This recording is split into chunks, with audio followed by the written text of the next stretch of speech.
মানে রুজির কি আর কোন দুনিয়াতে পথ নেই? দিন মজুরি করে খেতে হবে। আমি তো বলেছি উপার্জনের পথ চারটা। একটা হলো দিন মজুরি, সন্ধ্যায় টাকা শেষ। একটা হলো চাকরি, 25 দিনে শেষ। একটা হলো জমি চাষ, সমান সমান না হলে লস। আর একটা হলো ব্যবসা। তখন রাসূল সাল্লাল্লাহু আলাইহি সাল্লাম বললেন, সত্যবাদী বিশ্বস্ত ব্যবসায়ীরা বিচারের মাঠে নবীদের সাথে থাকবেন, শহীদদের সাথে থাকবেন, সিদ্দিকদের সাথে থাকবেন। তো এটা উপরে যেতে যেতে যেতে যেতে অনেক উপরে চলে গেল। তাহাজ্জুদ পড়ে রাসূলের সাথে থাকার সুযোগ হয় না। একটা পথ আল্লাহ রাসূল সহজভাবে বলেছেন রাসূলের সাথে থাকার। কে যদি দুইটা মেয়ের লালন পালন করে, দুইটা মেয়ের লালন পালন বিবাহ শাদী দিয়ে দেয়, তাহলে আমি মুহাম্মদ সাল্লাল্লাহু আলাইহি সাল্লাম আর ওই পিতা জান্নাতে একসাথে এভাবে থাকবো। দুইটা আঙ্গুলকে তিনি জমা করে দেখালেন। এখন বাপে তো মনে করেছে যে ছেলে মেয়ের বিবাহ দেওয়া পর্যন্ত, এইটা নয়। আল্লাহ রাসূল বলেছেন আল্লামাহা তাকে বিদ্যা শিখিয়ে দিয়েছে, ও আদ্দাবাহা শিষ্টাচার শিখিয়ে দিয়েছে, ও আহসানা ইলাইহিন্না তার সাথে ভালো আচরণ করেছে। তাহলে এই পিতা আর আমি জান্নাতে একসাথে থাকবো। তো বাপ তো জানে না বিদ্যা কাকে বলে, বাপ তো জানে না শিষ্টাচার কাকে বলে, তো কি শিখাবে তাহলে? সকালে গিয়ে মেয়ে তো আপনার যত স্কুল কলেজ আছে গোদাগাড়ি, চাঁপাইনবাবগঞ্জ, বাংলাদেশে মেয়েরা সকালে গিয়ে বলছে, ও কালিমা তোমার আকাশ, ও কালিমা তোমার বাতাস। তাহলে কি বাপ ভালো শিখিয়ে দিতে পারলো? সকালে মেয়েকে বলছে তুই বল যে আল্লাহ এক নয়, কালিমাও আল্লাহ। নাউজুবিল্লাহ। মেয়ে এখন সকালে গিয়ে বলছে কালিমাও আল্লাহ, কালিমা বাতাস দিতে পারে, কালিমা ঝড় বৃষ্টি দিতে পারে, কালিমা কল্যাণ দিতে পারে। তো ঝড় বৃষ্টি কল্যাণ কে দিতে পারে? আল্লাহ। তো মেয়ে যে বলছে স্কুলে গিয়ে যে কালিমা আর আকাশ, কালিমা আর বাতাস। ছেলে মেয়ে জাতির কল্যাণের জন্য মানুষ করেন, এভাবে মানুষ করছেন কেন? চোর বানাচ্ছেন, প্রতারক বানাচ্ছেন, ধোঁকাবাজ বানাচ্ছেন। বিদ্যা বুঝতে পারলেন না কাকে বলে? শিষ্টাচার। আপনি তো নিজেও জানেন না শিষ্টাচার কাকে বলে, তো মেয়েকে কি শিষ্টাচার শিখাবেন? বলেন এটা কি জায়গা, জায়গাটার নাম কি? মাটি কাটা। আর এই মাঠটা হচ্ছে মাটি কাটা কলেজ মাঠ। তো এখানে আশেপাশে যেসব বাড়ি আপনাদের মেয়েরা যারা এসেছে, যারা ঢং ঢং করে চলে গেছে, এরা সবাই ধরেন যে আপনার মেয়ের নখটা বড় আছে, বলেন এটা কোন শিষ্টাচার? নখে নেইল পালিশ আছে, বলেন এটা কোন শিষ্টাচার? ইহুদি খ্রিস্টানদের পতিতালয়ের মেয়েরা নখে নেইল পালিশ দেয়। ইহুদি খ্রিস্টানদের পতিতালয়ের মেয়েরা নখে নেইল পালিশ দেয়। ইহুদি খ্রিস্টানদের পতিতালয়ের মেয়েরা নখে নেইল পালিশ দেয়। তা আপনার মেয়েও নখে নেইল পালিশ দিয়েছে, বলেন এটা কোন শিষ্টাচার? দুঃখিত। ভ্যানিটি ব্যাগ নিয়ে সাজগোজ করে ঘুরে বেড়াচ্ছে, আজও ঘুরে বেড়াচ্ছে, দোকানপাটে এদিকে ওদিকে ঘুরছে, বলেন এটা কোন শিষ্টাচার? পরচুলা মাথায় দিয়ে বড় করে খোপা বেঁধেছে, বলেন এটা কোন শিষ্টাচার? আল্লাহ রাসূল বলছেন লান আল্লাহ আলাল ওয়াসিমাতে ওয়াল মুস্তাওসিমাতে ওয়াল ওয়াসিলাতে ওয়াল মুস্তাওসিমাতে ওয়াল মুতানাম্মিসাতে ওয়াল মুতাফাল্লিজাত। যেসব মেয়েরা উল্কি করে তাদের উপরে অভিশাপ, যেসব মেয়েরা পরচুলা ব্যবহার করে তাদের উপরে অভিশাপ, যেসব মেয়েরা ভুরু তুলে চিকন করে তাদের উপরে অভিশাপ, যেসব মেয়েরা দাঁত ছিলে চিকন করে তাদের উপরে অভিশাপ, যেসব মেয়েরা বেরেসিয়ার পোষে নিজেকে কম বয়সের দেখায় তাদের উপরে অভিশাপ, যারা উঁচা স্যান্ডেল পরে নিজেকে লম্বা দেখায় তাদের উপরে অভিশাপ, যারা এসব ঢং অবলম্বন করে তাদের উপরে অভিশাপ। তো মেয়ে তো জাহান্নামে চলেই গেছে, আপনিও তার সাথে আছেন, এবার জান্নাত নবীর সাথে হবে কিভাবে? এইভাবে মেয়ে মানুষ করে হবে? মেয়ে তো আপনার, মেয়ে কি হিন্দুর? ফ্যাশন বোরকা পরে ঘুরে বেড়াই, ওই আপনার গোদাগাড়ি বাজারে যায়, মহিষাল বাড়ি বাজারে যায়। আপনার মেয়ে তো হিন্দুর নাকি মেয়ে? ও কি ইহুদির মেয়ে? ও কি খ্রিস্টানের মেয়ে? শরম পাচ্ছেন কেন? শরম পাবেন কেন? আপনি তো বাপ, আপনাকে তো আমি বাপ মনে করি। যদি আমি দুঃখে বলি যে আপনাকে যেন বাপ না বলে, আব্বা না বলে, চাচা বলে, এটা আমার দুঃখ, এটা আমার আফসোস। এটা আমি বহুদিন থেকেই বলছি যে আপনার মতো স্ত্রীকে ওই মেয়ে যেন আপনার স্ত্রীকে যেন মা না বলে, বলবে খালা। কেননা তো মা হিসেবে দায়িত্ব পালন করেনি। যদি করে তাহলে আজকে এভাবে ও নিচু মানের মেয়ে কেন? ও ইতর শ্রেণীর মেয়ে কেন? ও নিম্ন শ্রেণীর মেয়ে কেন? ও রাস্তাঘাটের মেয়ে কেন? ও পতিতালয়ের মেয়ে সাজতে যায় কেন? ও ফ্যাশন বোরকা পরে কেন? ও নোংরা পোশাক পরে কেন?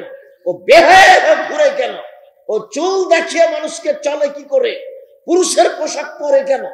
ওটা মা নয়, ওকে খালা বলা অপরাধ, আপনাকে বাপ বলা অপরাধ। নিজের মেয়েকে পোশাক পরাতে পারেননি, বাপ বলছেন আপনি? কি হিসেবে আপনি বলেন? আব্দুর রাজ্জাক সাহেব, আমার 2টা মেয়ে আছে, লালন পালন করেছি, বিবাহ দিয়েছি, তাহলে আমিও নবীর সাথে থাকবো। কথা তো ঠিক, কিন্তু মেয়ের যা অবস্থা তো জাহান্নামে চলেই গেছে। ইয়া মাশার নিসা তাসাদদাকনা ফাইন উরিতুকুন্না আকসালাহানিন নারে। হে মহিলারা শোনো, তোমরা দান করে জাহান্নাম থেকে বাঁচো। তোমাদের অধিকাংশ নারী জাহান্নামী। জাহান্নাম বলতে নারী আর নারী, জাহান্নাম বলতে নারী আর নারী, জাহান্নাম বলতে শুধু নারীকেই বোঝায়, মহিলাকেই বোঝায়। যদিও মহিলাদের জান্নাতে যাওয়া সহজ পথ, 4টা কাজ করলে জান্নাতে চলে যাবে। 1, 5 ওয়াক্ত সালাত, 2, রমজান মাসের সিয়াম রোজা, 3, স্বামীকে মেনে চলা, 4, জেনায় লিপ্ত না হওয়া। জান্নাতের সব দরজা খোলা। কত দিক সহজ করে রেখেছেন আল্লাহ রাসূল। কিন্তু আপনি যে জান্নাতে রাসূলের সাথে থাকবেন, আপনার মেয়ের অবস্থা কি? ও কেন বাজারে গেল? আপনি কি মরে গেছেন? ওর গায়ে, ওর হাতে এখন একটা ভ্যানিটি ব্যাগ আছে, ওটা কেন তার সাথে? ওটা কেন? ও কেন বাজারে যায়? ও কেন এভাবে চলে? ও কেন কাপড় কিনতে যাবে? ওর বাপ মরেছে, ওর শ্বশুর মরেছে, ওর ভাই মরেছে, ওর বোনের ছেলে মরেছে, ওর ভাইয়ের ছেলে মরেছে, ওই একাই দুনিয়াতে থাকে, ও যায় কেন? ওর শরম হয় না কেন? ওর হায়া হয় না কেন? ওর লজ্জা হয় না কেন? ওর শরম হয় না কেন? এর ইতস্তবোধ হয় না কেন? ও নিজেকে মনে করে না কেন যে আমি মহিলা? নিজে মনে করে না কেন? কেন মনে করে না? আয়েশা রাদিয়াল্লাহু তাআলা আনহা বলেন, আমি পায়খানা টয়লেটে গেছিলাম দূরে, এসে দেখছি জনগণ সব চলে গেছে, আমি এখন একাই, আমি বসে আছি। সাফওয়ান ইবনে মুআত্তাল আমাকে দূর থেকে দেখে বুঝতে পেরেছেন। তিনি আমাকে দেখে চিনলেন কি করে? পর্দার আয়াত নাযিল হওয়ার আগে তিনি আমাকে দেখেছিলেন। আমি ছিলাম হালকা পাতলা মেয়ে। হাদিসে বোঝা যায় তার রূপের অভাব ছিল না, তবে অবশ্যই তিনি সারার মতো সুন্দরী ছিলেন না। পৃথিবীর সবচেয়ে সুন্দরী মহিলা হচ্ছেন ইব্রাহিম আলাইহিস সালামের স্ত্রী সারা। তবে তিনি সাফিয়াকে নিজের চেয়ে সুন্দরী মনে করতেন। কাজেই মাঝে মধ্যে তিনি বলতেন, হাসবুকালিন নিসা, হাসবুকালিন নবী সাফিয়া কাদা ওয়া কাদা। আপনি সাফিয়ার অত সুন্দরী গুণ বলেন কেন? যে সাফিয়া সুন্দরী মহিলা, সাফিয়া এই মহিলা। আরে সাফিয়া তো একটা খাটো মহিলা, আপনি তার এত প্রশংসা করেন কেন? এইটা আয়েশা রাদিয়াল্লাহু তাআলা বলেন, এবং বুঝতে পারতেন যে সাফিয়ার কিছুটা সুন্দরী গুণ আমার চেয়ে বেশি আছে, এটা তিনি আঁচ করতেন। যখন এভাবে বলেছেন, আরো তো একটা খাটো মহিলা, আপনি তার প্রশংসা করছেন, তখন আল্লাহ রাসূল বলছেন, হে আয়েশা, লাকাদ কুলতে কালিমাতাল্লাহ মাজাজাত বিহাল বাহরুল্লাহ মাজাজাতহু। আয়েশা, তুমি যেই কথা বললে, এই কথা যদি সাগরে ফেলে দেওয়া হয় তাহলে সাগরের পানি ঘোলা হয়ে যাবে। তুমি খাটো বলেছ, বদনাম হয়েছে, সেটা আমার পরের কথা। এখন কথা হলো এই যে আপনি আপনার আপনি আপনার দুই মেয়ের কারণে রাসূলের সাথে জান্নাতে থাকতে পাবেন কিনা, এইটা আমার কথা। এই মুহূর্তে রাসূল সাল্লাল্লাহু আলাইহি সাল্লাম বললেন, ওইসব মহিলাদের উপরে অভিশাপ যারা পরচুলা ব্যবহার করে, যারা ভুরু তুলে চিকন করে, যারা দাঁত ছিলে চিকন করে, যারা উল্কি গায়ে লাগায়, যারা নিজেদেরকে উঁচু লম্বা দেখানোর জন্য উঁচু স্যান্ডেল পরে, যারা ব্রেসিয়ার পরে নিজেকে কম বয়সী প্রমাণ করতে চায়, এদের উপরে অভিশাপ, এদের উপরে অভিশাপ, এদের উপরে আল্লাহর গজব নাযিল হবে। আল্লাহ রাসূল বলছেন যে তিন শ্রেণীর মানুষ জান্নাতে যাবে না, তিন শ্রেণীর মানুষ জান্নাতে যাবে না, তিন শ্রেণীর মানুষ জান্নাতে যাবে না। তার এক শ্রেণীর মানুষ হচ্ছে রাজনাত মিনাল নিসায়ে, পুরুষের বেশধারী নারী, যারা পুরুষের জুতা স্যান্ডেল পরে, যারা পুরুষের শার্ট প্যান্ট পরে, যারা পুরুষের পোশাক পরে, তারা জান্নাতে যাবে না। তো আপনার মেয়ে তো প্যান্ট পরে আছে এখন, তো আল্লাহ রাসূল তো ঘোষণা আগেই দিয়েছেন, তা আপনি তখন তাহাজ্জুদ পড়েও হবে না, হজ করেও হবে না, পথ তো সব বন্ধ হয়ে গেছে মেয়ের কারণে। যে মেয়ের কারণে রাসূলের সাথে কিভাবে থাকার সুযোগ হচ্ছিল, একসাথে রাসূলের সাথে একসাথে। আবার আঙ্গুল দেখেছেন এইভাবে, বুঝতে পারা যায় না নাকি, ফাঁকা নাই, জমা। আবার বলেছেন কে যদি ইয়াতিম লালন পালন করে, ইয়াতিম, তাহলে সে লোক আর আমি জান্নাতে এভাবে থাকবো। বুঝা যায় না, একটু ফাঁকা। আর যদি দুইটা মেয়ের লালন পালন করে, তাহলে আমি আর সেই পিতা জান্নাতে একসাথে। তো এবার তো আল্লাহ রাসূল বলছেন যে ও মেয়ের কারণে জাহান্নামে চলে গেছে। তাহলে কি হলো? বাপের পরিচয় দেন, বাপের মতো পরিচয় দিয়ে জীবিকা নির্বাহ করেন। ওই মেয়েকে ভুল পথ থেকে ফিরাতেই হবে যে কোনো মূল্যে, যে কোনো মূল্যে। আর সেদিনও বলে গেছি বাপের পরিচয়, বাপ কাকে বলে। আবারও বলি, সংক্ষিপ্ত ভাবে বলি, আবু বকর সিদ্দিক রাদিয়াল্লাহু তাআলা আনহু মেরে দিলেন মেয়েকে। আবু বকর সিদ্দিক রাদিয়াল্লাহু তাআলা আনহু পৃথিবীতে সবচেয়ে দামি মানুষ নবী রাসূল ব্যতীত। আয়েশা রাদিয়াল্লাহু তাআলা আনহা পৃথিবীতে সবচেয়ে দামি মহিলা। মুহাম্মদ সাল্লাল্লাহু আলাইহি সাল্লাম পৃথিবীতে নবী রাসূল নির্বিশেষে সবার চেয়ে দামি মানুষ। আবু বকর সিদ্দিক মেয়েকে মেরে দিলেন, বিবাহদারী মেয়েকে মারলেন, পূর্ণ যুবতী মেয়েকে মারলেন, জামাইয়ের সামনে মারলেন, সবচেয়ে বড় মানুষে মারলেন, সবচেয়ে বড় মহিলাকে মারলেন, সবচেয়ে বড় মানুষের সামনে মারলেন, বিবাহদারী মেয়েকে মারলেন, পূর্ণ যুবতী মেয়েকে মারলেন, জামাইয়ের সামনে মারলেন, দিন দুপুরে মারলেন, খোলা মাঠে মারলেন, 1400 মানুষের সামনে মারলেন, সবচেয়ে বড় মানুষে মারলেন। আবু বকর সিদ্দিক রাদিয়াল্লাহু তাআলা আনহু মারলেন, সবচেয়ে বড় মহিলাকে মারলেন, আয়েশা রাদিয়াল্লাহু তাআলা আনহাকে মারলেন, সবচেয়ে বড় মানুষের সামনে মারলেন, মুহাম্মদ সাল্লাল্লাহু আলাইহি সাল্লামের সামনে মারলেন, জামাইয়ের সামনে মারলেন। শুধু জামাইয়ের সামনে নয়, জামাই যখন মেয়ে বেটির উরু রানের উপরে মাথা দিয়ে ঘুমিয়েছিলেন তখন মেরেছে। বুঝাতে পারেনি কথা। জামাই আমাদের দেশে তো মারতে যাওয়া বহু দূরের কথা। শ্বশুর যদি দেখে যে জামাই মেয়ের উরু রানের উপরে মাথা দিয়ে ঘুমিয়ে আছে, তাহলে পাল্টা এভাবে ঘুরে যাবে, মানে যাওয়াই যাবে না ওইদিকে। পরিবেশটা আমাদের দেশের এরকম। তা আয়েশা রাদিয়াল্লাহু তাআলা আনহার উরু রানের উপরে মাথা দিয়ে ঘুমিয়ে আছেন মুহাম্মদ সাল্লাল্লাহু আলাইহি সাল্লাম। সবচেয়ে বড় মানুষ ঘুমিয়ে আছেন, সবচেয়ে বড় মহিলার কোলে ঘুমিয়ে আছেন, সবচেয়ে বড় মানুষে মারছেন, জামাইয়ের সামনে মারছেন, বিবাহদারী মেয়েকে মারছেন, পূর্ণ যুবতী মেয়েকে মারছেন, হাত দিয়ে মারছেন, বাপে বেটিকে মারছেন। বেটি কোনোদিন বাপের কাছে বড় হয় না, 7 ছেলের মা হলেও একবারে পিটিয়ে ফাটিয়ে দিতে হবে। 19-20 দেখলেই এর নাম বাপ। আয়েশা বলছেন ফাল্লাকা জানি লাকসাতান শাদীদা, এত জোরে আমার বাপ আমার কোমরের উপরে মারলেন, কোমরের উপরে, যে আমার স্বামী আমার উরুরানের উপরে মাথা দিয়ে না ঘুমালে আমি মায়ের কারণে দূরে সরে যেতাম, এত জোরে মেরেছেন। আমি নিজেকে টিকিয়ে রাখার চেষ্টা করেছি যাতে করে আমার স্বামীর ঘুম ভেঙে না যায়। স্বামী হচ্ছেন মুহাম্মদ সাল্লাল্লাহু আলাইহি সাল্লাম, আর স্ত্রী হচ্ছেন আয়েশা রাদিয়াল্লাহু তাআলা আনহা, আর বাপ হচ্ছেন আবু বকর সিদ্দিক রাদিয়াল্লাহু তাআলা। খোলা মাঠে মেরে দিলেন মেয়েকে, জামাইয়ের সামনে মারলেন, হাত দিয়ে মারলেন, খোলা মাঠে মারলেন, 1400 মানুষের সামনে মারলেন। এত বড় বাপে এত বড় বেটিকে এতগুলো মানুষের সামনে, এত বড় মানুষের সামনে খোলা মাঠে মেরে দিলেন। আর আপনার মেয়েটা ক্লাস 10-এ পড়ে, ঢং ঢং করে পুরুষের পোশাক পরে ঘুরে বেড়াচ্ছে। আপনি তাকে একটা ধমক দিতে পারেন? আপনার বাপ, আপনার বাপ মরে যাওয়ার চেয়ে বেঁচে থাকার চেয়ে মরে যাওয়া ভালো, বেঁচে থাকার চেয়ে মরে যাওয়া ভালো।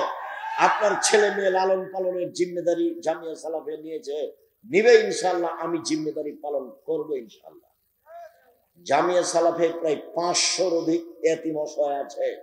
আপনাদের কালকে যদি আরো 500 সকালে গিয়ে ঢোকে কোনো সমস্যা নাই ইনশাআল্লাহ। কাজে আপনার ছেলে মেয়ের জিম্মেদারি নিলাম আমি, আপনার মতো বাপ বেঁচে থাকা আমি চাইনি। তা আপনি কি করবেন? যে আপনি আবু বকর সিদ্দিক হন, পিটিয়ে ঠিক করতে হবে। বিবাহদারী মেয়েকে জামাইয়ের সামনে আবু বকর সিদ্দিক মারতে পারেন আপনি, ধমক দিতে পারেন না? ওর কপালে টিপ আছে, নখে নেইল পালিশ আছে, পুরুষের পোশাক পরে আছে, ভ্যানিটি ব্যাগ হাতে করে ঢং ঢং করে ঘুরে বেড়াচ্ছে, আপনি কিছুই বলতে পারেন না? আপনাকে শরম লাগে, আপনাকে ইতস্তত লাগে, আপনাকে কেমন কেমন লাগে, কেমন কেমন লাগবে? কেন লাগবে? কেন লাগবে? হিন্দু মেয়েরা কপালে টিপ দেয়, আপনারটা দিল কেন? ওইভাবে আসকারা মাস্কারা মুখে চোখে লাগিয়ে মানুষের সামনে ঘুরে কি করে? রিক্সাওয়ালাকে দেখানোর জন্য রিক্সায় উঠে? রিক্সাওয়ালা কি স্বামী? রিক্সাওয়ালাকে দেখানোর জন্য তার এত সাজগোজ, বাজারে যাওয়ার জন্য তার এত সাজগোজ, সাজুগুজু তার এত কেন? বাজারে যাই কেন এভাবে? আপনি চোখে দেখতে পান না?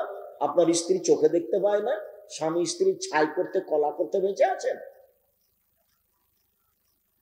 কেন বেঁচে আছেন? ছেলে মেয়েকে মানুষ করতে হবে, এই জন্য বেঁচে আছেন। রাসূল সাল্লাল্লাহু আলাইহি ওয়াসাল্লাম বলছেন, কোন পিতা যদি 2 জন মেয়ের লালন পালন করে, সেই পিতার আমি জান্নাতে একসাথে থাকব। তখন তিনি বলেছেন, বিদ্যা শিখিয়ে দিল, সুন্দর বিদ্যা শিখিয়ে দিল, শিষ্টাচার শিখিয়ে দিল, সুন্দর শিষ্টাচার শিখিয়ে দিল, তার সাথে ভালো আচরণ করলো। এই বাপ নবীর সাথে জান্নাতে একসাথে এভাবে থাকবেন। সম্মানিত দিনী ভাই বোন, মনে রাখা ভালো হবে, জেনা মহাপাপ। রাসূল সাল্লাল্লাহু আলাইহি সাল্লাম বলেন, অবিবাহিত ছেলে মেয়ে জেনা করলে 100 লাঠি পিটিয়ে এলাকা থেকে তাড়িয়ে দিতে হবে 1 বছরের জন্য। তিনি বলেন, বিবাহিত পুরুষ নারী জেনা করলে ইট ঢেল পাথর দিয়ে মেরে মেরে মেরে ফেলতে হবে, তার বেঁচে থাকার কোনো সুযোগ নেই। 3 শ্রেণীর মানুষকে হত্যা করতে হয়, 2 শ্রেণীর মানুষের বাঁচার পথ আছে।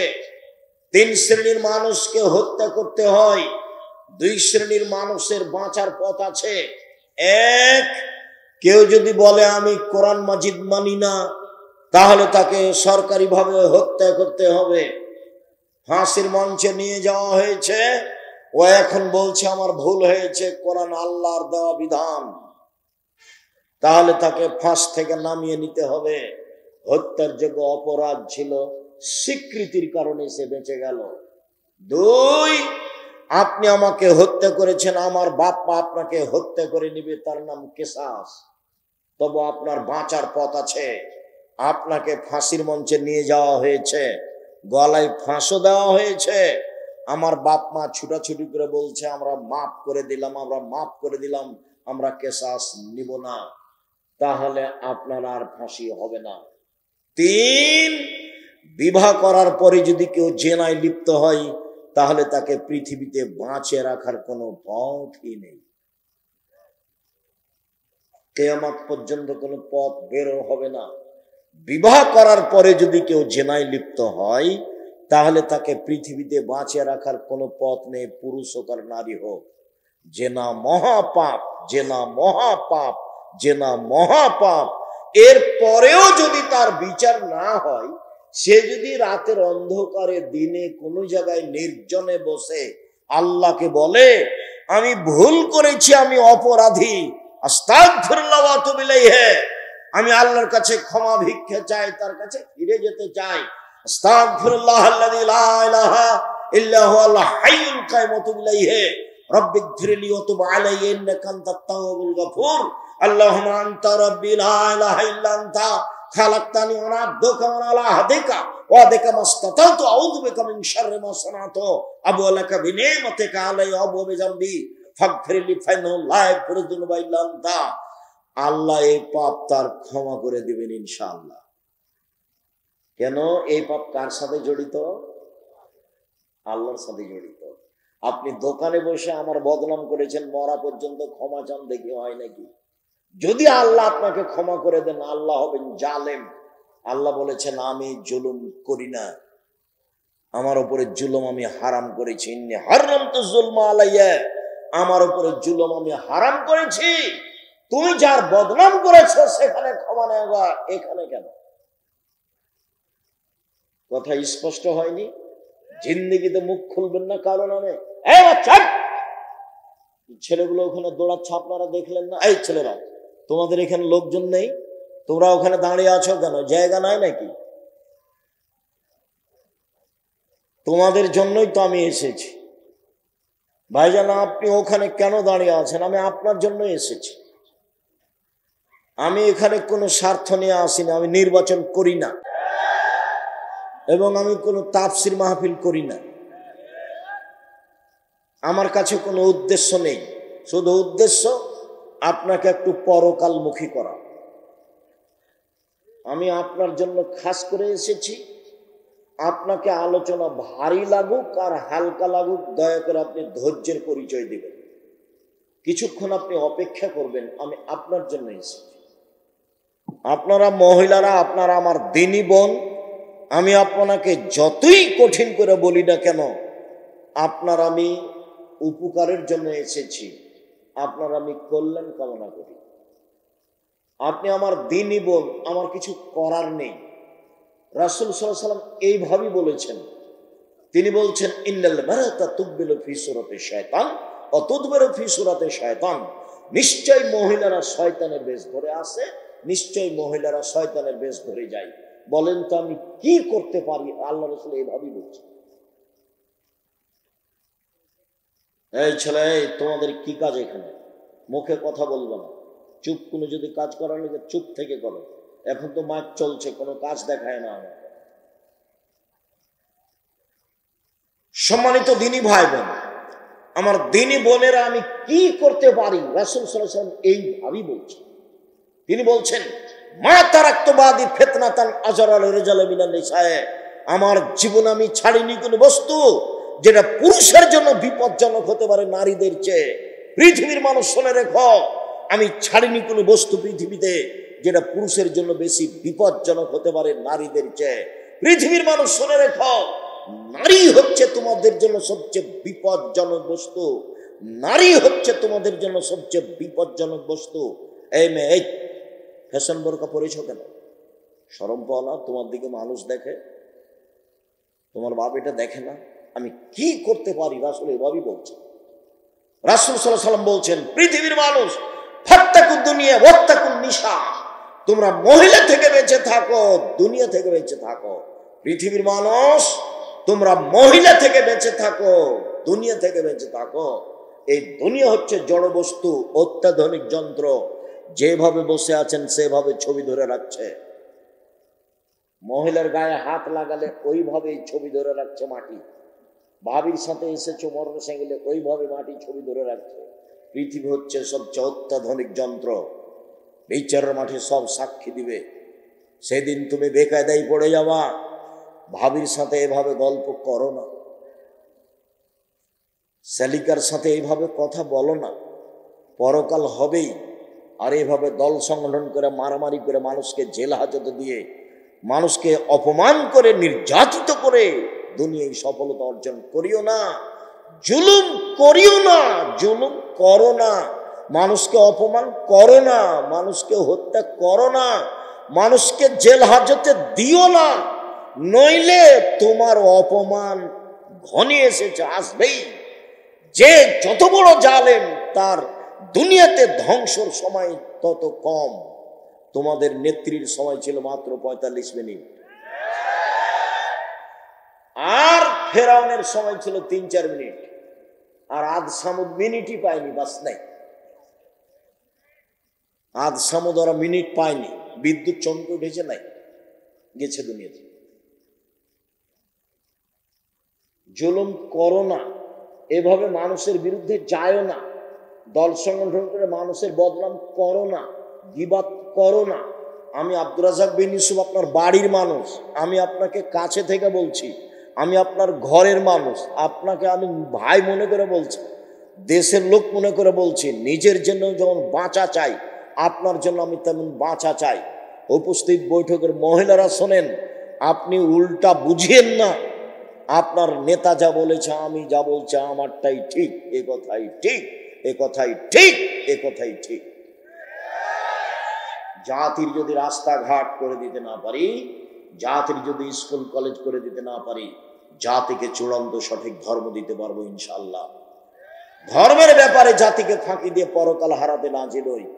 শুনুন, আপনি কটাক্ষ চোখে দেখবেন আর হাঁটবেন, এটা আমি চাইনি। আপনি দিনীবন যেভাবে বৈঠক করছেন, এই বৈঠক রাসূলের বৈঠক নয়, আপনি ভুল বুঝেছেন।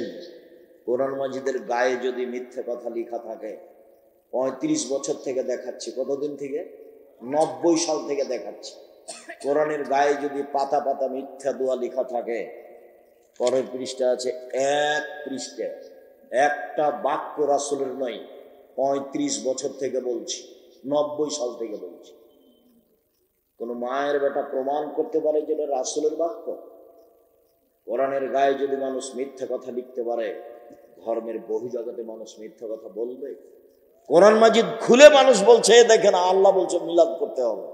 নবী মিলাদ করলেন না, সাহাবী করলেন না, তাবেঈ করলেন না, পৃথিবীর কোনো বড় বিদ্বান করলেন না। আর এখন মাওলানা সাহেব দেখাচ্ছে, এ দেখেন আল্লাহ বলছে মিলাদ করতে। দেশের 95% জন বক্তা মিথ্যুক, এ কথাই ঠিক। আপনি খালি বলেন না যে দেখেন আপনি আমার বক্তার মিথ্যা কথা দেখেন, তো খালি বলেন না সাহস করে, তারপর আমি দেখছি। দেশের 98% জন মুফাসসির মিথ্যুক, ধর্মের নামে মিথ্যা কথা বলছে।